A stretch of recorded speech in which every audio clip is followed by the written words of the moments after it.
کئی دفعہ میاں بیوی کی چھوٹی سی آپس میں کوئی تکرار ہو گئی، وہ بھی کیسے نکلتی ہے، ایک گھر کام کیا، دوسرے کیا، تیسرے کیا، یا کوارٹر میں بیٹھ کے باتیں کرتے رہے، مزہ لیتے رہے۔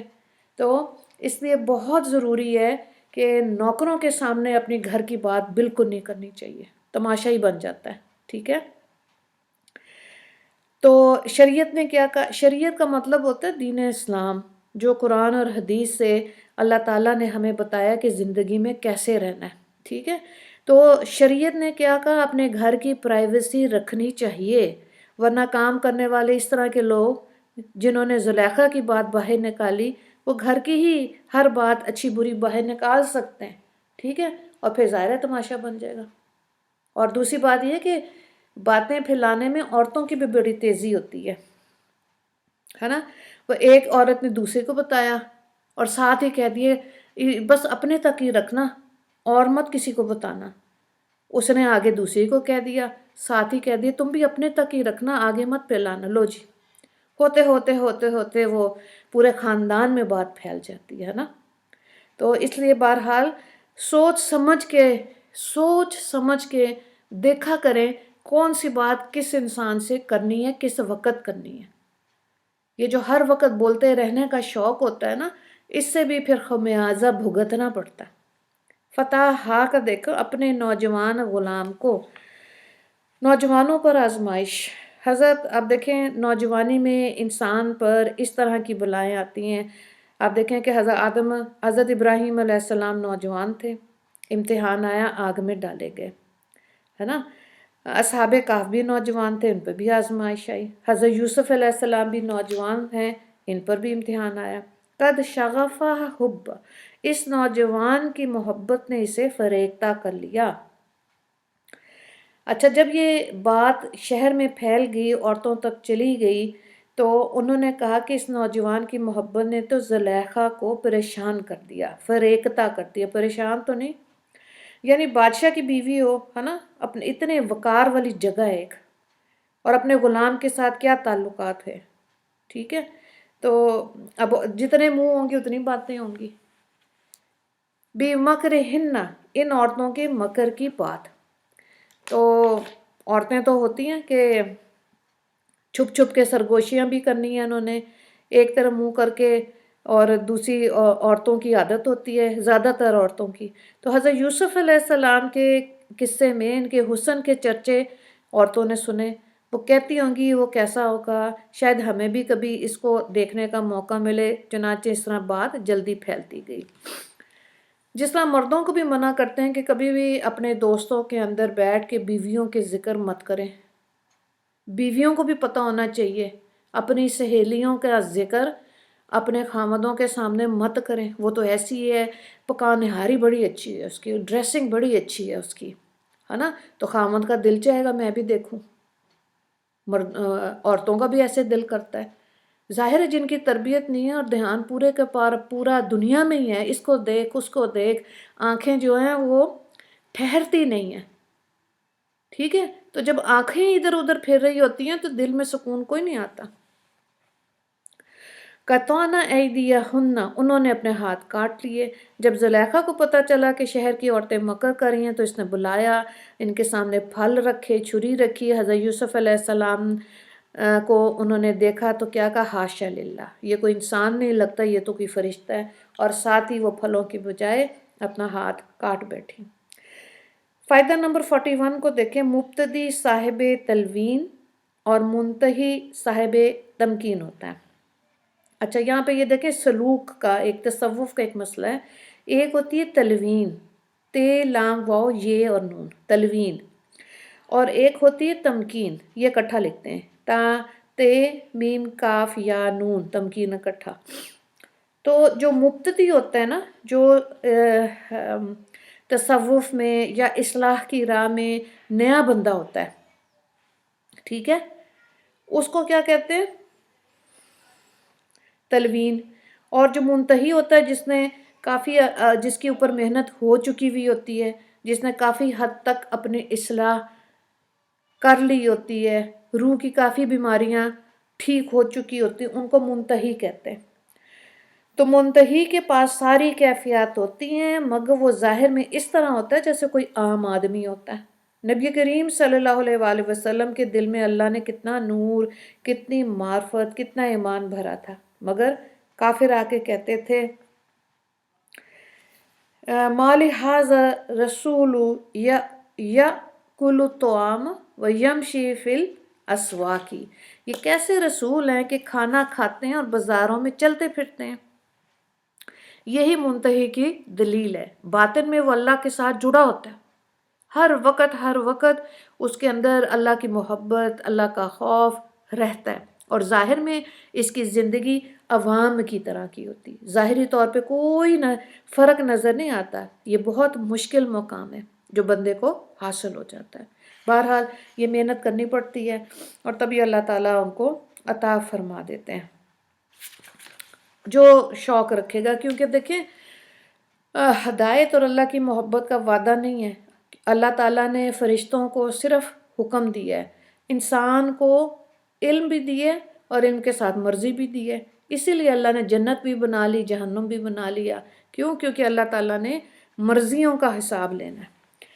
اچھا ملک کریم، قابل کریم فرشتے۔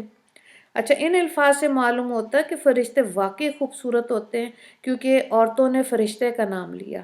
اس کے برعکس یہ بھی یاد رکھیں کہ شیطان بدصورت ہوتا ہے۔ اس کی دلیل قرآن پاک سے سنیں، اللہ تعالیٰ کیا فرما رہے ہیں؟ تَلْأُهَا كَأَنَّهُ رُءُوسُ الشَّيَاطِينِ۔ اس آیت سے بھی پتہ چلا کہ شیطان جو ہوتا ہے وہ بد شکل ہوتا ہے۔ فائدہ نمبر 42 کو دیکھیں، کسی کا عیب ظاہر ہو تو ہنسنا نہیں چاہیے، ہے نا۔ یہاں ایک نقطہ سمجھیں، یہی عورتیں تھیں جو پہلے زلیخا پر باتیں بنا رہی تھیں، اور اب وہ خود اسی میں گرفتار ہو گئی۔ یہاں سمجھنے کی بات یہ کہ انسان کے سامنے جب کسی کا عیب کھلے تو اس پر ہنسنا نہیں چاہیے۔ چنانچہ حدیث پاک میں آتا ہے، تم اپنے بھائی کی کسی بات پر تمسخر نہ اڑاؤ، ہو سکتا ہے کہ اللہ تعالیٰ اس کو تو عافیت دے دے اور تمہیں اسی گناہ میں مبتلا کر دے۔ اب دیکھیں، یہ جب تک کسی دیندار انسان کی صحبت میں نہیں بیٹھیں گے، اچھی کتابیں نہیں پڑھیں گے، تو یہ والے ایٹیکیٹس سمجھ نہیں آتے۔ ہم اکٹھے بیٹھے ہوتے ہیں، ہنسی مذاق کر رہے ہوتے ہیں، دوسرے کا مذاق اڑا کے خود ہی خوش ہو رہے ہوتے ہیں۔ آج کے دور میں دیکھیں پرینگ ہوتا ہے، شروع میں تو مجھے سمجھ ہی نہیں آتا تھا کیا ہے، لیکن میں نے سمجھنا تھا کہ بچوں کی زبانوں پہ بہت زیادہ تو پرینگ کریں۔ لو جی، ویڈیو بھی دیکھی اس کی میں نے ایک دو، تو مجھے اندازہ ہوا کہ کتنا تماشا ہے نا یہ، صرف ظاہری ہنسی کے لیے اگلے کے لیے اتنی مشکل کہہ دینی، اور وہ جیسے ہی حیران ہوتا ہے، پریشان ہوتا ہے اور خود ہنسنا شروع ہو جاتا ہے۔ جائز ہے یہ؟ کیا کتنی بری بات ہے یہ کہ پرینک کیا ہے جی دوسرے کو، یعنی تکلیف دی ہے۔ لیکن یہ لفظ بھی جس طرح اور بدتمیزیاں عام ہوتی جا رہی ہیں، ہمیں لگتا ہی نہیں ہے کہ یہ کوئی بدتمیزی ہے یا ہمارے دین کا حصہ نہیں ہے، تو کیوں کر رہے ہیں ہم؟ کیوں ہمارے بچے دیکھ رہے ہیں یا پرینک کرنے کی کوشش کرتے ہیں؟ ٹھیک ہے، بہت غلط بات ہے۔ بہرحال مصیبت زدہ کو دیکھ کر دعا پڑھنے کا حکم ہے۔ آپ کے پاس جو کتابیں ہیں صبح شام کی دعاؤں کی، اس میں لکھی ہوئی ہیں کتابیں، لیکن یہاں بھی میں پڑھ دیتی ہوں، آپ کے پاس بھی ہوگی۔ الحمدللہ الذی عافانی مما ابتلاک بہ وفضلنی علی کثیر ممن خلق تفضیلا۔ اس دعا کے پڑھنے سے ایک تو انسان کے اندر تکبر بھی نہیں آتا، اور دوسرا یہ کہ انسان کو اللہ تعالیٰ ایسی صورت میں پھنسنے سے محفوظ رکھتے ہیں۔ اس لیے یہ دعا یاد بھی کرنی چاہیے، پڑھنی بھی چاہیے۔ اگر کوئی شخص بیمار ہو یا ذلت میں گرفتار ہو، ایسے موقع پر یہ دعا پڑھنی چاہیے۔ بہت لوگ مشکل حالات میں ہوتے ہیں اور پھر خود بھی کہہ بھی رہے ہوتے ہیں کہ بڑی بے بسی ہے، بڑی مایوسی والی کیفیت ہے، تو یہ دعا پڑھا کریں، ٹھیک ہے۔ اور اس کے لیے کہیں کہ یا اللہ اس کے اوپر یہ مشکل پریشانی نہ ڈال۔ ہر وقت بدلہ لینے کا شوق، ہر وقت دوسرے کو نیچے دکھانا، خود اوپر ہونا، تو اوپر تو پھر خدا کی ذات ہے۔ ذرا ڈر کے زندگیاں گزاریں، اللہ کے خوف میں زندگیاں گزاریں۔ کیونکہ جب ہم اللہ کی نہیں مانیں گے نا، اپنے نفس کی مانتے ہیں، پھر خدا تگنی کا ناچ نچاتا ہے، وہاں جا کے ذلیل کرتا ہے جہاں ہم ہمارے وہم و گمان میں بھی نہیں ہوتا۔ فائدہ نمبر 43 کو دیکھیں، بزرگوں کا غلبہ حال۔ اچھا اب یہ دیکھیں بزرگوں کا غلبہ حال کیا ہوتا ہے، کہ جیسے آپ نے دیکھا کئی لوگ دھمال ڈالتے ہیں اللہ کی یاد میں، ان کا طریقہ یہ ہے، یا آپ نے ٹرکش لوگوں کو دیکھا ہوگا، وہ چوگا سا پہن کے گول گول گھومتے ہیں، ٹھیک ہے، یہ آپ کہہ لیں وجد، ٹھیک ہے۔ تو عورتوں نے حضرت یوسف علیہ السلام کے حسن کو دیکھا تو ہوش کھو بیٹھی، بے اختیار ہو کے انگلیاں کاٹ لی۔ یہاں سے علماء نے یہ نقطہ نکالا کہ اگر حسن ظاہر کو دیکھ کر کسی بندے کی یہ کیفیت ہوتی ہے کہ وہ بے اختیار ہو جائے تو اس کے ساتھ بھی نرمی کا معاملہ کرنا چاہیے۔ بعض لوگ بزرگ ایسے ہوتے ہیں جو مجذوب ہوتے ہیں، وہ دائیں بائیں سے بے نیاز ہوتے ہیں، وہ اللہ کی یاد میں ایسے ہوتے ہیں کہ بس ان کو وہی دھیان ہوتا ہے، اور بچے بھی بعض دفعہ مذاق اڑا رہے ہوتے ہیں، ارد گرد کے لوگ بھی کہ یہ دیکھو اس کو بہت ہی اللہ یاد آیا ہوا ہے۔ اور آپ یقین کریں کہ اگر یہ جملہ آخرت میں اللہ کے سامنے کہہ دیا نا اس کی گواہی کے طور پہ کہ اس کو تو بہت ہی اللہ یاد آتا ہے، یہ تو زیادہ ہی اللہ کی طرف دھیان ہے، اس کو تو اور کچھ سمجھ آتی نہیں سوائے دین کے، یہ اس بندے کی بخشش کا باعث بن جائے گا۔ یہ اتنی سی ہماری گواہی کسی بھی اللہ والے کے لیے، یہ تو بہت ہی دیندار ہو گئے، ان کو تو اللہ زیادہ ہی نہیں آ گیا ان کے گھر میں، اتنا سا جملہ جب آخرت میں بھی پھر بول دیں تو بس اس کی تو بخشش ہو جائے گی نا۔ باقی ہم نے اپنا طرف دیکھنا ہے کہ ہمارا کیا حال ہونا ہے۔ اچھا آگے دیکھیں، جب زلیخا نے حضرت یوسف علیہ السلام کو جیل میں قید کرنے کی دھمکی دی تو پھر آگے کیا ہوا، اللہ تعالیٰ ارشاد فرماتے ہیں، قال رب السجن احب الی مما یدعوننی الیہ والا تصرف عنی کیدہن اصب علیہن واکم من الجاہلین۔ یوسف علیہ السلام نے دعا کی، یا رب یہ عورتیں مجھے جس کام کی دعوت دے رہی ہیں اس کے مقابلے میں قید خانہ مجھے زیادہ پسند ہے، اور اگر تو نے مجھے اس کی چالوں سے محفوظ نہ کیا تو میرا دل بھی ان کی طرف کھنچنے لگے گا، اور جو لوگ جہالت کی کام کرتے ہیں ان میں شامل ہو جاؤں گا۔ فاستجاب له ربه فصرف عنه کیدہن انہ هو السمیع العلیم۔ چنانچہ یوسف علیہ السلام کے رب نے ان کی دعا قبول کی اور ان عورتوں کی چالوں سے انہیں محفوظ رکھا، بے شک وہی ہے جو ہر بات سننے والا، ہر چیز جاننے والا ہے۔ ثم بدا لهم من بعد ما رأوا الآیات لا یسجننہ حتی حین۔ 35۔ بے شک وہی ہے جو ہر بات سننے والا، ہر چیز جاننے والا ہے۔ پھر ان لوگوں نے یوسف علیہ السلام کی پاک دامنی کی بہت سی نشانیاں دیکھ لینے کے بعد بھی مناسب یہی سمجھا کہ انہیں ایک مدت تک قید خانے بھیج دیا جائے۔ الفاظ کو دیکھیں الگ الگ، احب الیہ، مجھے قید خانہ زیادہ پسند ہے۔ اچھا، ان الفاظ سے حضرت یوسف علیہ السلام کی عظمت ظاہر ہوتی ہے، انہوں نے اپنی عزت عصمت کی حفاظت کے لیے کتنی بڑی قربانی دینے کا ارادہ کیا ہے، یہ انہوں نے خود سوچا ہے، ٹھیک ہے۔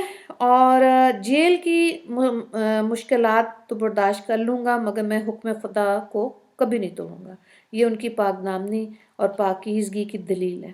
یہ کوئی معمولی بات نہیں ہے کہ ایک طرف تو انسان کے جذبات بھی ہوں، جوانی بھی ہو، اور دوسری طرف سے دعوت گناہ بھی ہو، ایک طرف مشقتیں ہوں، پریشانی ہو، ظاہر میں لوگوں کے اندر بدنام ہونے کا خدشہ ہو، اور دوسری طرف انسان اللہ کے حکم پر سر تسلیم خم کر رہا، تو یہ استقامت ایک شاندار مثال ہے۔ اس سے معلوم ہوتا ہے کہ حضرت یوسف علیہ السلام کو اللہ رب العزت نے واقعی وہ شان عطا فرمائی تھی جس پر عفت اور عصمت کو بھی ناز ہے کہ انہوں نے جیل کو پسند کیا۔ زیادہ تر تو دیکھیں خواتین، خاوند، اور اب تو خیر بچے بھی بیچ میں شامل ہو گئے، آج سے 30 سال پہلے بچے اتنے زیادہ انوالو نہیں ہوتے تھے ماں باپ کی دینداری میں، ہے نا۔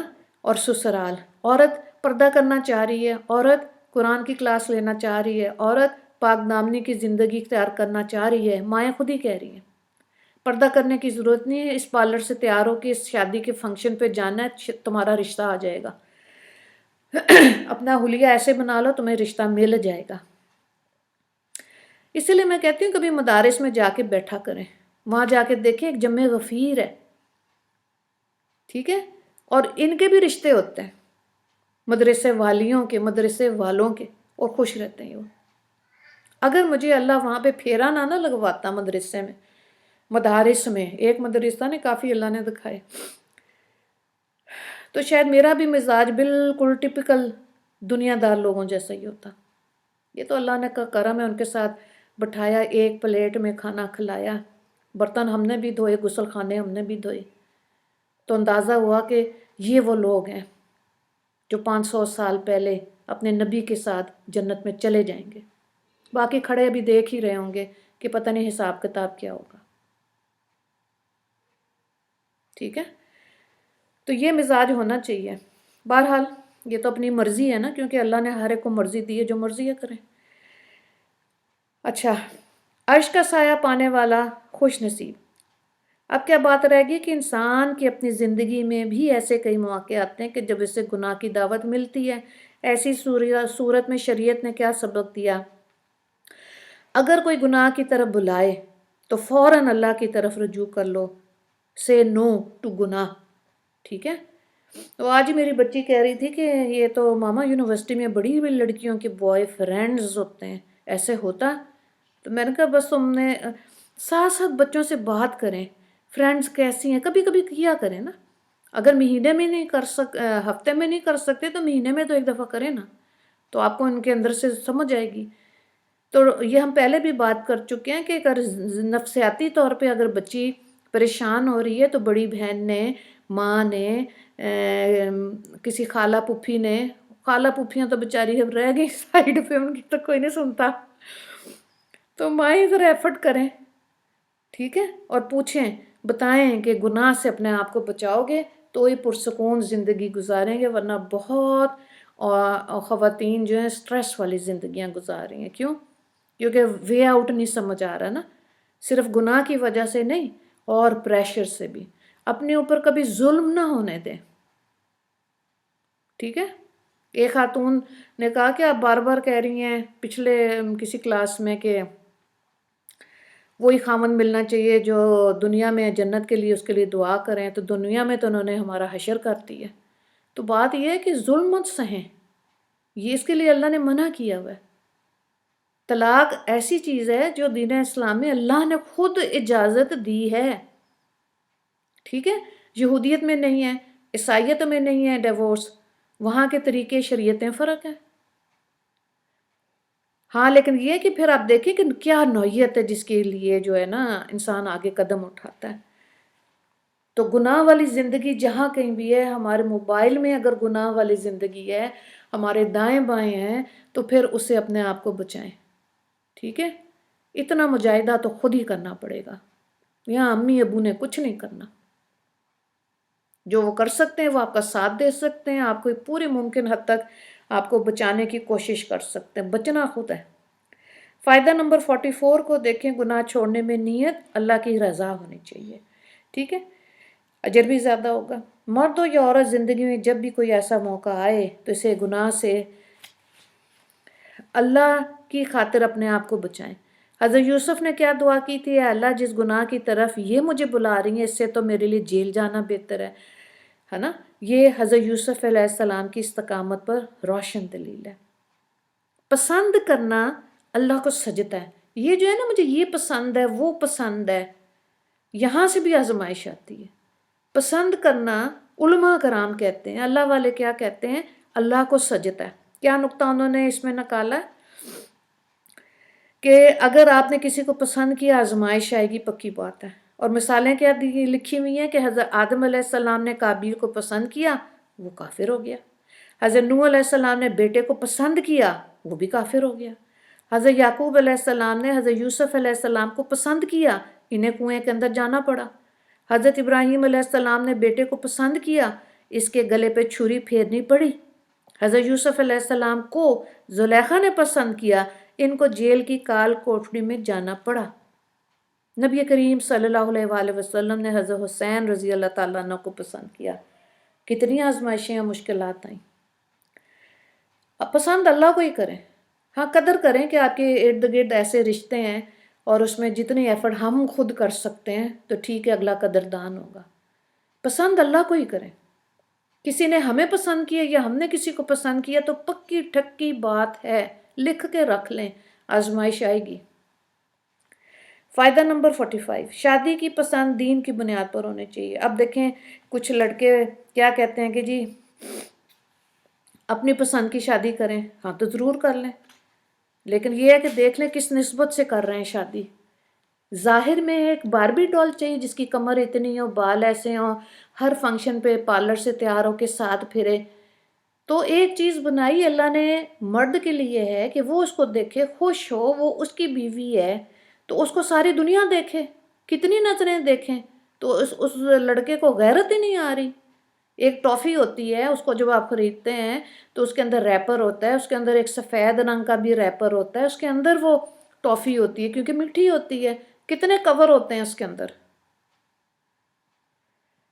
تو ایک عورت ایسی چلتی پھرتی رہے، ہر کوئی دیکھے، بڑے شوق سے عورتیں تیار ہو کے ڈرائیوروں کے ساتھ بیٹھ کے فنکشنز پہ ادھر ادھر جا رہی ہوتی ہیں، تو ڈرائیور بھی دیکھ رہا ہوتا ہے کہ باجی یہ صاحب کی بیوی ہے، اور بیٹھ کے بھی موبائلوں پہ کیا باتیں کر رہی ہوتی، سب سن رہے ہوتے ہیں نوکر۔ ٹھیک ہے، تو اب یہ آپ دیکھیں کہ جو وبال ہوتا ہے نا اپنی پسند کا، پھر وہ خود ہی برداشت کرنا ہے۔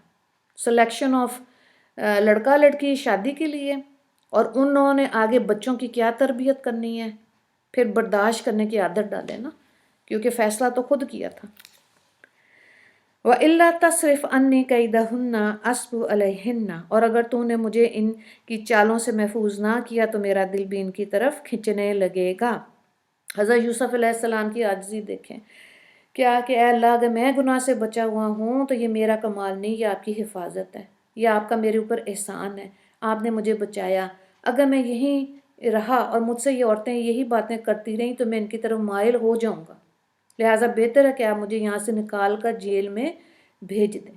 ٹھیک ہے، تو گناہ کو چھوڑنے کے لیے فائدہ نمبر 46 کو دیکھیں، گناہ کو چھوڑنے کے لیے ماحول کو چھوڑنا ضروری ہے، بہت ضروری ہے۔ ماحول کو دیکھیں، گناہ سے بچنے کے لیے محفل سے نکلوں اور جیل کی خلوت میں جاؤں، آج بھی اگر کوئی گناہ سے بچنا چاہے تو وہ حضرت یوسف علیہ السلام کی سنت پر عمل کرے۔ اسکول کالج کا ماحول کیسا ہے؟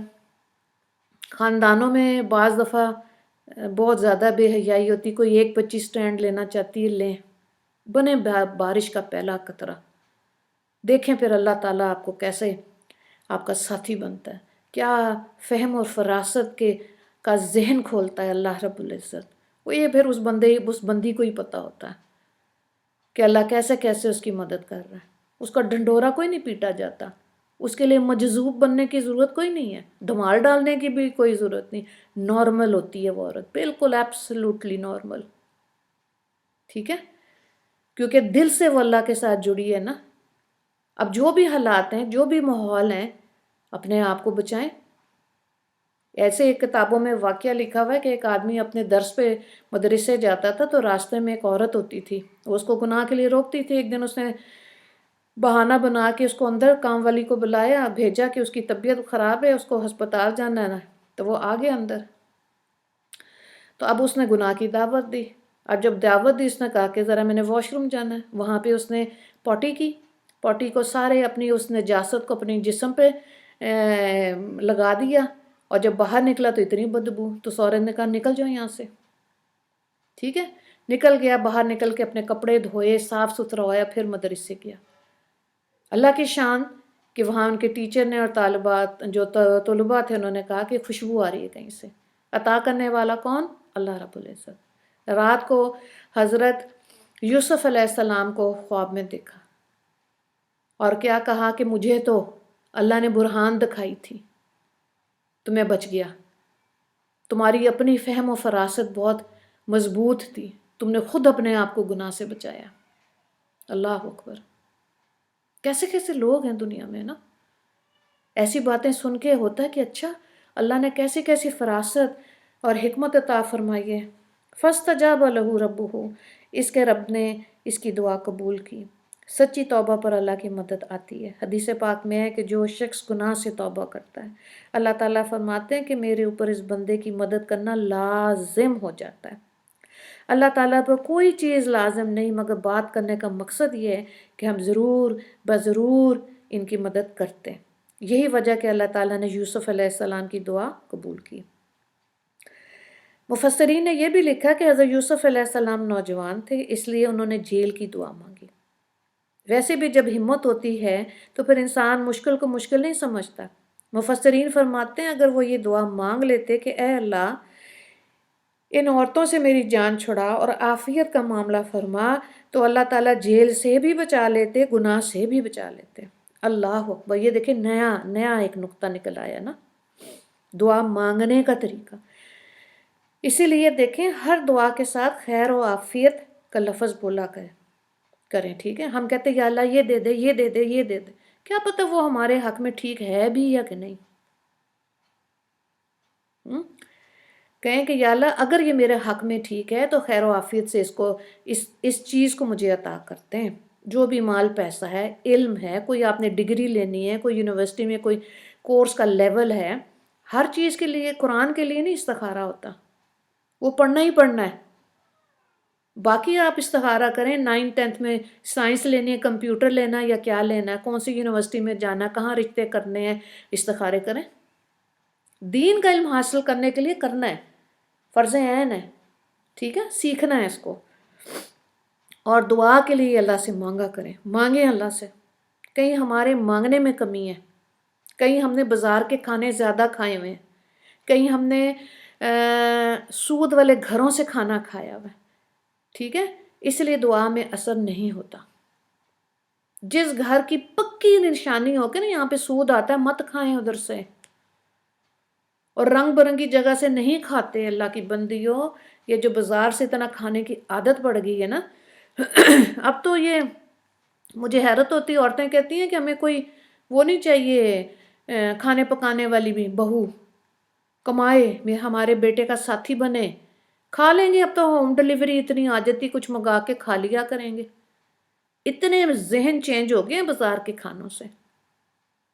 اور کہاں پہلے گھر میں عورتیں خود بناتی تھیں اور اس کے اندر باوضو ہوتی تھیں، اللہ کا ذکر کرتی تھیں، تو بچے بھی نیک ہوتے تھے نسلوں میں. تو وہ ہماری آنے والی نسلوں کے لیے تو بس دعا ہی رہ گئی ہے. اگر یہ قرآن بھی نہ پڑھیں، ہر وقت ٹی وی کارٹون کے آگے بیٹھے رہیں، رنگ برنگے بازاروں سے میسوں سے کھانے کھائیں، تو کیا رہ جائے گا ان کے اندر؟ کیا ایمان کا لیول ہوگا؟ سوچیں نا، کیا سوچتے رہتے ہیں سارا دن؟ کیا خیال ہے؟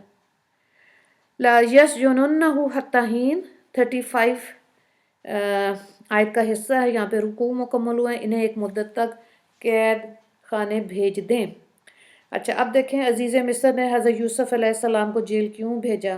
اس سلسلے میں مفسرین کی 2 آرائیں. نمبر 1، بعض علماء نے کہا کہ حضرت یوسف علیہ السلام کو سزا دینے کے لیے عزیز مصر نے انہیں جیل بھیجا، کیونکہ بیوی نے کہا تھا کہ یہ میری بات نہیں مانتا، اس لیے اس کو جیل بھیج دو. نمبر 2، بعض مفسرین نے اس سے بڑھ کر یہ وجہ بھی لکھی ہے کہ حضرت یوسف علیہ السلام کو عزیز مصر نے اپنی بیوی کو سزا دینے کے لیے جیل بھیجا. ٹھیک ہے، مختلف یہ آ رہا ہے. اگلا رکوع کو دیکھیں، یہاں پہ 5واں شروع ہو رہا ہے. وَدَخَلَ مَعَهُ السِّجْنَ فَتَيَّانِ قَالَ أَحَدُهُمَا إِنِّي أَرَانِي أَعْصِرُ خَمْرًا وَقَالَ الْآخَرُ إِنِّي أَرَانِي أَحْمِلُ فَوْقَ رَأْسِي خُبْزًا تَأْكُلُ الطَّيْرُ مِنْهُ نَبِّئْنَا بِتَأْوِيلِهِ إِنَّكَ نَرَاكَ مِنَ الْمُحْسِنِينَ. 36.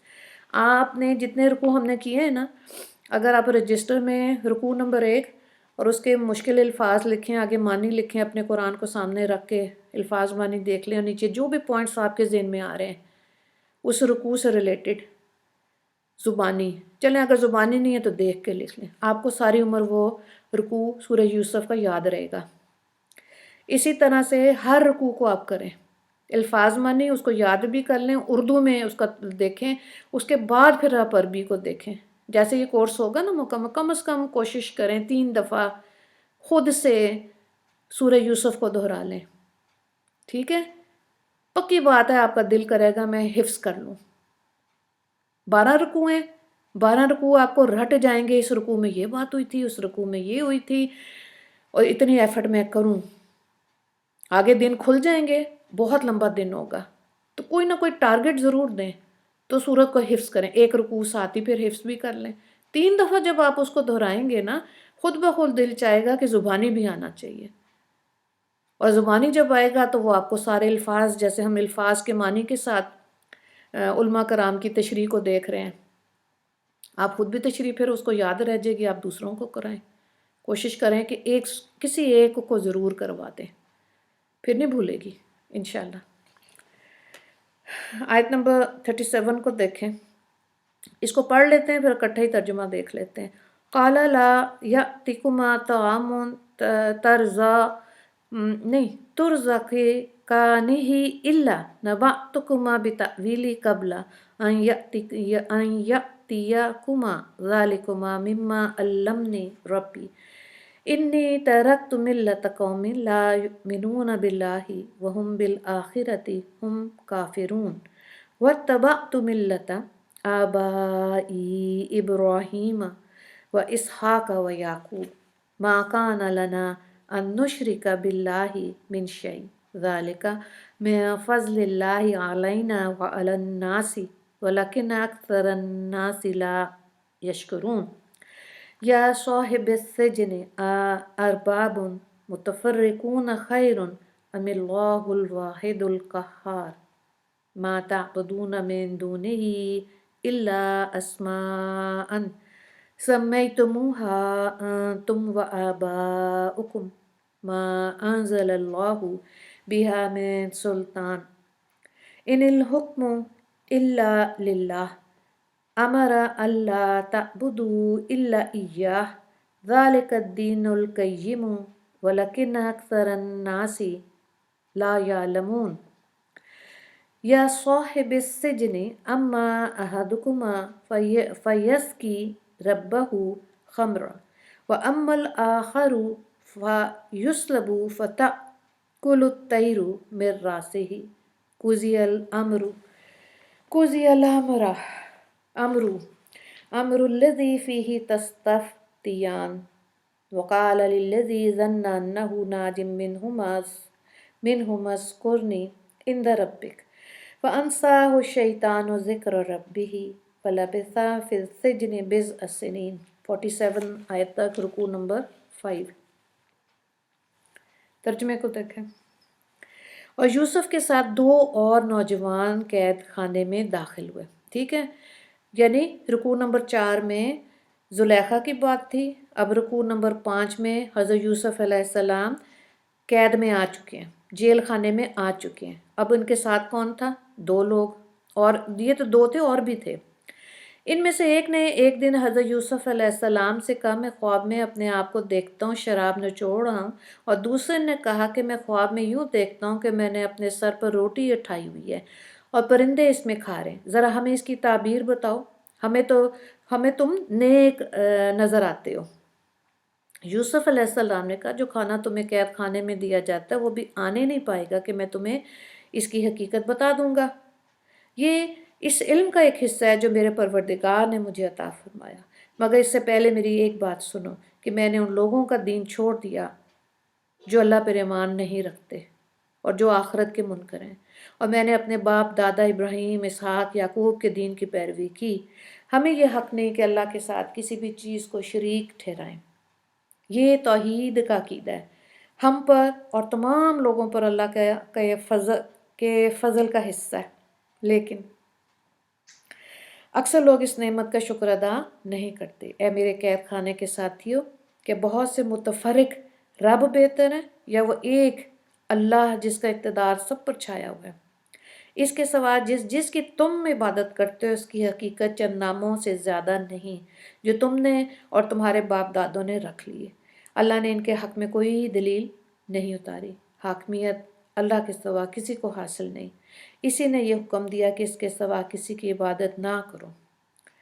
یہی سیدھا دین ہے، لیکن اکثر لوگ نہیں جانتے۔ ٹھیک ہے، آگے ہے، ترجمہ جاری ہے۔ اے میرے قید خانے کے ساتھیوں، اب اپنے خوابوں کی تعبیر سنو۔ تم میں سے ایک کا معاملہ تو یہ ہے کہ وہ قید سے آزاد ہو کے اپنے آقا کو شراب پلائے گا، رہا دوسرا تو اسے سولی دی جائے گی، جس کے نتیجے میں پرندے اس کے سر کو نوچ کر کھائیں گے۔ جس معاملے میں تم پوچھ رہے تھے، اس کا فیصلہ اسی طرح ہو چکا، اور ان دونوں میں سے جس کے بارے میں ان کا گمان تھا کہ وہ رہا ہو جائے گا، اس سے یوسف نے کہا اپنے آقا سے میرا بھی تذکرہ کر دینا۔ پھر ہوا یہ کہ شیطان نے اس کو یہ بات بھلا دی کہ وہ اپنے آقا سے یوسف کا تذکرہ کرتا، چنانچہ وہ کئی برس قید خانے میں رہے۔ ٹھیک ہے، اب آپ آگے الفاظ کو دیکھیں۔ فتیان، دو نوجوان۔ حضرت یوسف علیہ السلام کے ساتھ جیل میں دو نوجوان اور بھی تھے، وہ بھی کسی مقدمے میں قید ہو کر آئے تھے۔ ان کا معاملہ کیا تھا؟ دراصل ملک کے کچھ امیر لوگ بادشاہ کو جان سے مار دینا چاہتے تھے۔ اس وقت وہ بندہ جو بادشاہ کو پانی پلاتا تھا اور وہ بندہ جو بادشاہ کی روٹیاں پکاتا تھا، یعنی ساقی پانی پلانے والا اور خانسامہ، دونوں کو انہوں نے رشوت دی اور کہا کہ تم روٹی یا پانی کے اندر زہر ملا دو۔ اچھا، روٹی والے نے تو ان سے پیسے لیے، لیکن پانی والے نے ڈر کے پیچھے ہٹ گیا۔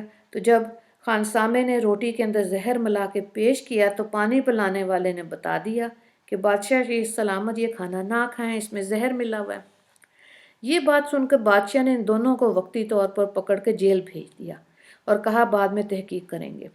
چنانچہ جب تحقیق کی گئی تو بات کھل کر سامنے آ گئی، جو پانی پلانے والا تھا وہ سچا بندہ تھا، اس لیے اس کو کر دیا آزاد، اور جس نے زہر ملائی ہوئی تھی روٹی میں، اس کو پھانسی چڑھا دیا گیا۔ ٹھیک ہے، اب دیکھیں ان دونوں نے حضرت یوسف علیہ السلام سے جیل میں پہنچ کر اپنی باتیں پوچھی۔ ان دونوں نے حضرت یوسف علیہ السلام سے محبت کا اظہار بھی کیا۔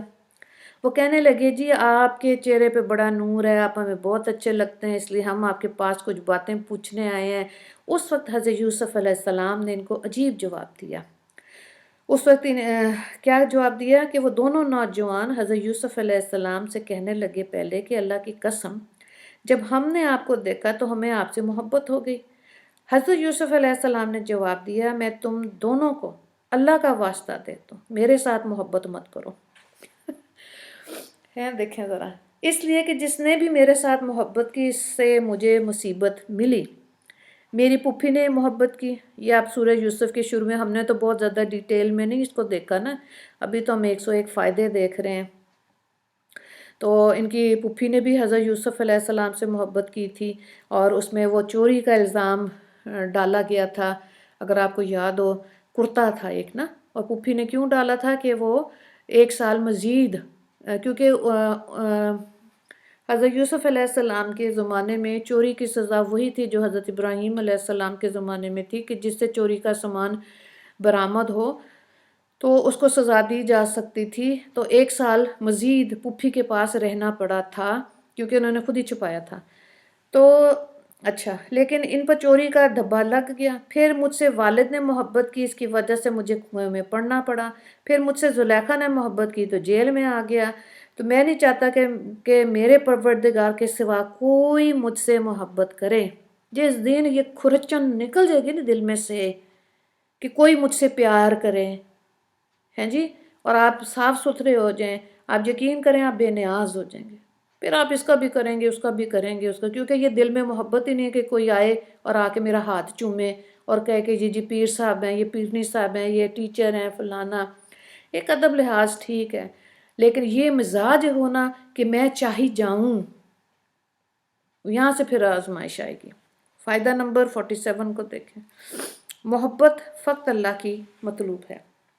ٹھیک ہے، تو یہی بات ہے کہ بچیاں، آج کے دور کی عورتیں، لڑکے اس سے سبق حاصل کریں کہ محبت کا اظہار کریں تو اللہ رب العزت سے، مخلوق کی محبت کی ضرورت نہیں ہے۔ البتہ عورت کو اس بات کی طلب رہنی چاہیے کہ اس کا خاوند محبت کا اظہار کرے، اور جتنی محبت کرتا ہے اتنی وہ عورت بھی اظہار کرے، مرد بھی اظہار کرے، یہ شرعی طور پر جائز ہے۔ اس کے علاوہ آپ دیکھ لیں کہ آپ نے پہلے بھی سورہ یوسف پڑھی، ابھی بھی ایک دہرائی ہو رہی ہے، ٹھیک ہے، مقصد کیا ہے؟ نبی کریم صلی اللہ علیہ وآلہ وسلم نے فرمایا تھا کہ میرے دنیا سے جانے کے بعد میری امت بت پرستی نہیں کرے گی۔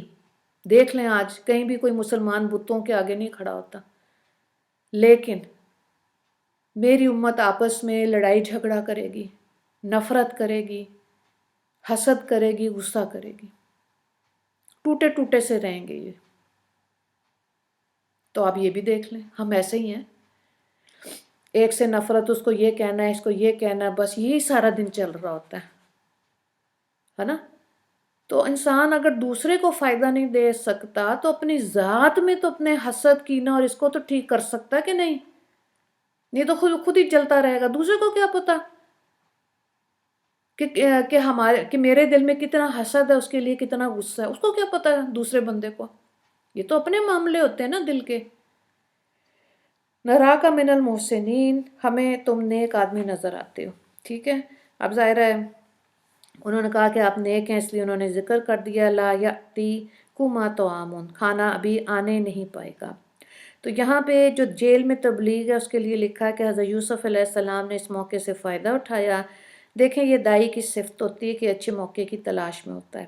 حضرت یوسف علیہ السلام نے انہیں جیل میں دیکھ تو لیا تھا، وہ بھی اپنے معبودوں کو پکارتے ہوں گے، باتیں کرتے ہوں گے، اس لیے وہ جانتے تھے کہ یہ لوگ مشرک ہیں، مگر بات کرنے کے لیے حضرت یوسف علیہ السلام موقع کی تلاش میں تھے، ایک دم نہیں تبلیغ شروع کر دی، ٹھیک ہے نا۔ یہ بھی دیکھیں چنانچہ وہ نوجوان جب خود مسئلہ پوچھنے آئے تو حضرت یوسف علیہ السلام کے لیے یہ بہترین موقع تھا، دل میں تو پہلے ہی سے ارادہ تھا کہ سمجھائیں، چنانچہ جب موقع ملا تو فرمایا دیکھو جتنی دیر میں کھانا آتا ہے اتنی دیر میں تمہیں ایک بات بتاتا ہوں، اور وہ کیا کہ بہت سارے خداؤں کی پیروی کرنی چاہیے یا ایک اللہ پر ایمان رکھنا چاہیے۔ یہ عقلی دلیل ہے نا، کیونکہ اس زمانے میں یہ ہوتا تھا کہ ہر چیز کا بت فرق ہوتا تھا، بارش برسانے والا بت فرق، اولاد دینے والا بت فرق، رزق دینے والا فرق، ہر تو ان کو یہ بہت عجیب لگتا تھا کہ ایک خدا یہ سارے کام کیسے کر لے گا، ٹھیک ہے۔ تو اس لیے اب دیکھیں یہ گھروں میں بھی ہوتا ہے کہ ایک دم اگر گھر میں کوئی ایسی باجی آنٹی یا کوئی فنکشن ہو گیا تو فوراً فتویٰ نہ دے دیا کریں کہ بس یہ غلط ہے، موقع دیں، دیکھیں کہ یہ غلط ہے، خود بھی محسوس ہو رہا ہوتا ہے کہ غلط لوگوں میں بیٹھے ہوئے ہیں تو اس کا اثر آ رہا ہوگا۔ فرمایا کیا ایک خدا بہتر ہے یا کئی بہتر ہیں، ٹھیک ہے۔ تو اللہ تعالیٰ نے قرآن پاک میں کیا کہا لَوْ كَانَ فِيهِمَا آلِهَةٌ إِلَّا اللَّهُ لَفَسَدَتَا، اگر ایک سے زیادہ خدا ہوتے تو پھر کائنات میں فساد ہوتا۔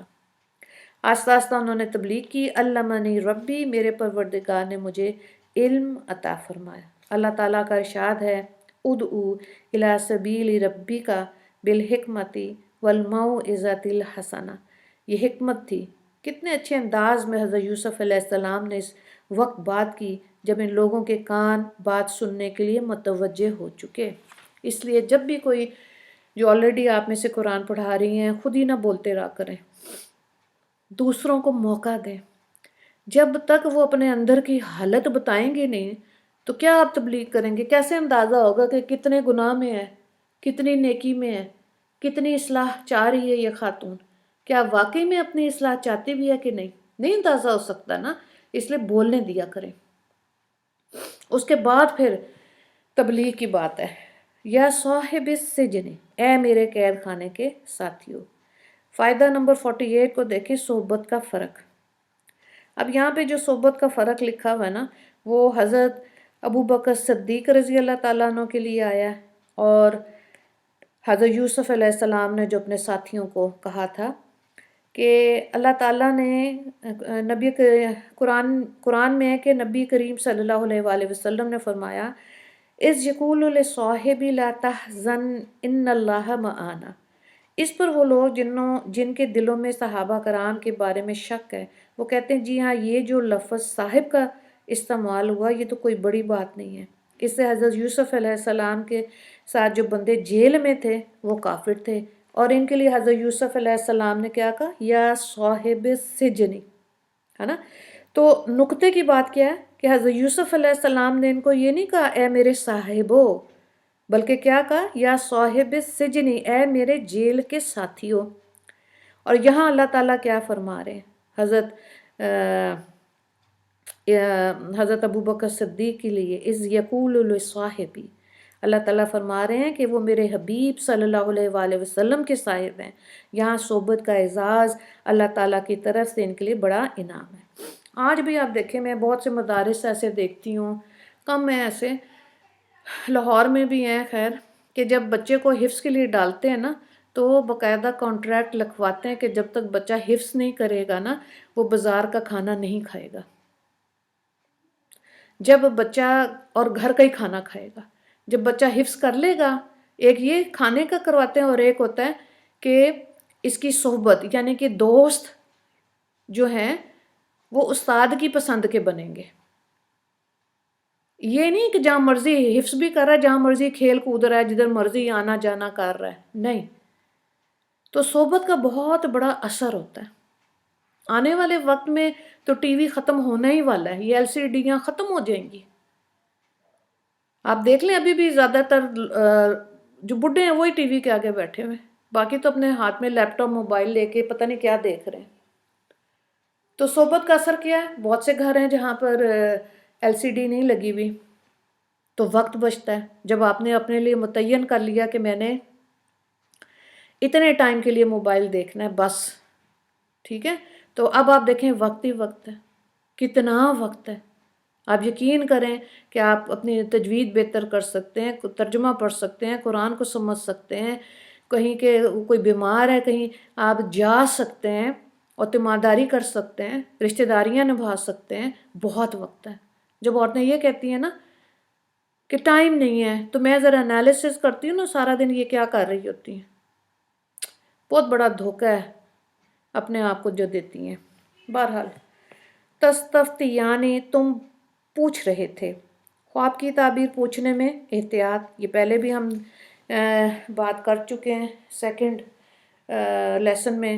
حضرت یوسف علیہ السلام نے ان کو خواب کی تعبیر بتا دی تو ساتھ یہ بھی کہا قضی الامر الذی فیہ تستفتیان، جس معاملے میں تم پوچھ رہے تھے اس کا فیصلہ ہو چکا ہے۔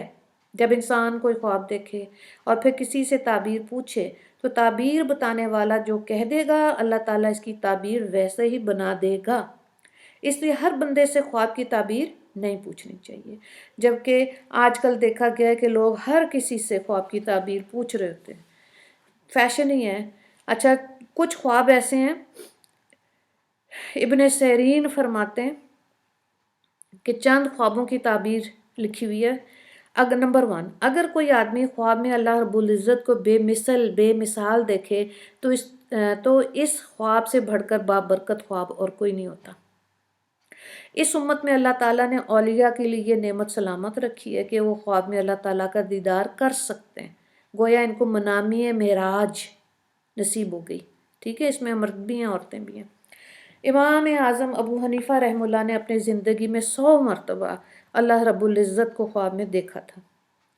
نمبر 2، اگر کوئی شخص حضرت جبرائیل علیہ السلام کو خواب میں خوش طبع خندہ پیشانی کے ساتھ دیکھے تو اس کی تعبیر یہ ہوگی کہ وہ اپنے دشمنوں پر کامیاب اور فتح یاب ہوگا۔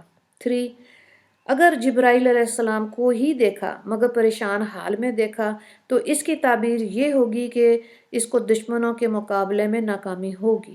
4، اگر خواب میں حضرت اسرائیل علیہ السلام کو آسمان پہ دیکھا اور اپنے آپ کو زمین پر تو یہ اس بات کی علامت ہے کہ یہ بندہ اپنے مرتبے سے ہٹ جائے گا۔ اگلا پوائنٹ یہ ہے کہ اگر فرشتوں کو آپس میں لڑتے ہوئے دیکھا تو یہ اس بات کی علامت ہے یہ شخص گناہوں کی وجہ سے عذاب الہی میں گرفتار ہوگا۔ خواب میں حضرت صدیق اکبر کو دیکھنا خوشی اور راحت کی علامت ہے۔ خواب میں حضرت عمر فاروق رضی اللہ تعالیٰ عنہ کو دیکھنا اس بات کی علامت ہے کہ دیکھنے والا انسان انصاف کی صفت سے مالا مال ہے۔ خواب میں حضرت عثمان رضی اللہ تعالیٰ عنہ کو دیکھنا اس بات کی علامت ہے یہ انسان عبادت گزار اور پرہیزگار ہے۔ جو خواتین زیادہ قرآن پاک پڑھتی ہیں ان کو اللہ تعالیٰ زیارت کرا دیتے ہیں حضرت عثمان رضی اللہ تعالیٰ عنہ کی۔ خواب میں حضرت علی رضی اللہ تعالیٰ عنہ کو دیکھنا اس بات کی علامت ہے کہ دیکھنے والا انسان بہادر ہوگا اور وہ اپنے قبیلے کا سردار بنے گا۔ صحابہ کرام رضی اللہ تعالیٰ عنہم کو خواب میں دیکھنا اس بات کی علامت ہے کہ یہ انسان دین کا کام کرنے والا، دین کے راستے پہ چلنے والا ہوگا۔ سیدنا حسن رضی اللہ تعالیٰ عنہ، سیدنا حسین رضی اللہ تعالیٰ عنہ کو خواب میں دیکھنا اس بات کی علامت ہے کہ یہ انسان خوب خیر اور راحت کو دیکھے گا، مگر اللہ اس کو شہادت کی موت عطا فرمائیں گے۔ جو شخص خواب میں جو کا آٹا دیکھے تو یہ دین میں درستگی کی علامت ہے۔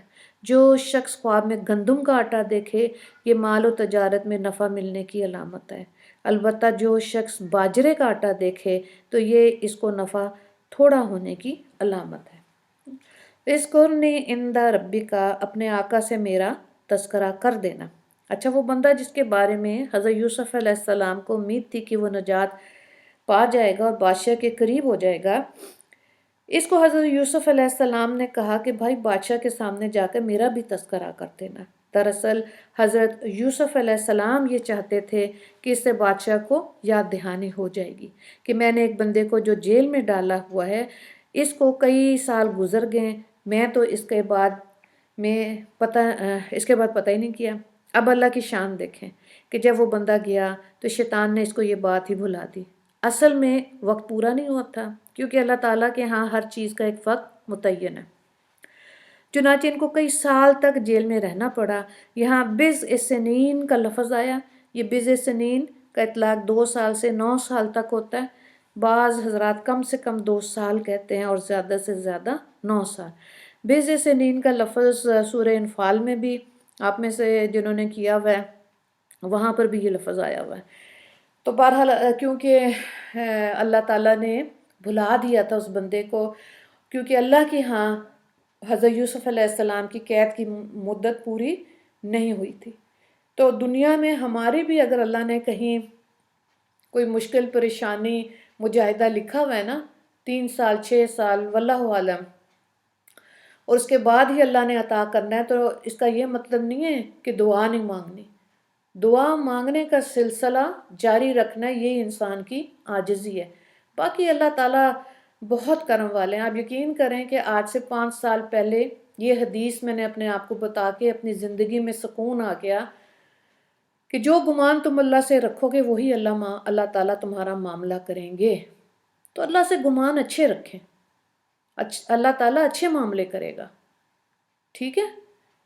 تو اللہ تعالیٰ ضائع نہیں کرتا۔ ہاں، وقت کا ہمیں نہیں پتا، جیسے یہاں پہ دیکھیں حضرت یوسف علیہ السلام کو نہیں پتا تھا کہ قید میں کتنی دیر رہنا ہے۔ نجات کی ایک صورت، بعض مفسرین نے یہ لکھا ہے کہ حضرت یوسف علیہ السلام کسی بندے کو کہنے کے بجائے اللہ سے ہی فریاد کرتے تو اللہ تعالیٰ جلدی نجات کی صورت بنا دیتے، ٹھیک ہے؟ اچھا،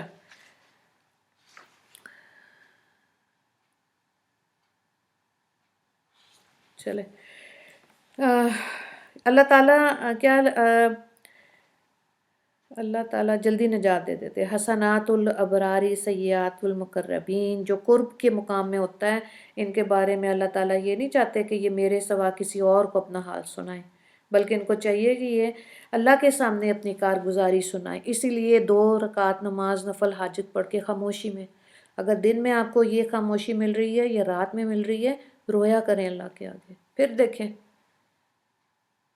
ہماری آنکھیں تو دنیا دیکھ کے، ٹک ٹاک اور فیس بک اور یوٹیوب دیکھ کے آنکھیں سوکھی ہوئی ہیں نا، آنسو تو نکلتا ہی نہیں ہے، تو کیسے اللہ کو اپنے دل کی حال سنائے؟ تو اللہ کو اچھا لگتا ہے کہ انسان جب اللہ کے سامنے روتا ہے اپنے دل کی حال بتاتا ہے۔ تو حضرت یوسف علیہ السلام کو جیل میں کئی سال گزر گئے تو بادشاہ نے خواب دیکھا۔ اب دیکھیں یہ نقطہ بھی دیکھیں کہ یہاں رہائی کا سبب کیا بن رہا ہے؟ بادشاہ کا خواب۔ بادشاہ نے اٹھ کے اپنے امراء کو خواب سنایا۔ اس خواب کا تذکرہ قرآن پاک میں آیا ہے۔ یہاں پہ رکوع نمبر 5 بھی آپ کا مکمل ہو گیا ہے۔ 6واں رکوع انشاءاللہ اب ہم کل دیکھیں گے۔ ضرور آپ میں سے جو چاہتے ہیں نا نوٹس بنانے، وہ ضرور بنائیں، ٹھیک ہے؟ ابھی ٹائم بھی پورا ہو گیا ہوا ہے، آپ کو مل جائے گا کوئز 4 میرا خیال ہے کر لیا، یا 4 اور 5 میرا خیال ہے آپ کے پاس آئے گا، ہے نا؟ چلیں واہ جی 2 کوئز جائیں ہے گے، نا، 4 اور 5 ہوئے ہیں۔ ٹھیک ہے ٹھیک ہے۔ وآخر دعوانا ان الحمد للہ رب العالمین۔ اللہم اغفر للمسلمین والمسلمات والمؤمنین والمؤمنات۔ السلام علیکم ورحمۃ اللہ وبرکاتہ۔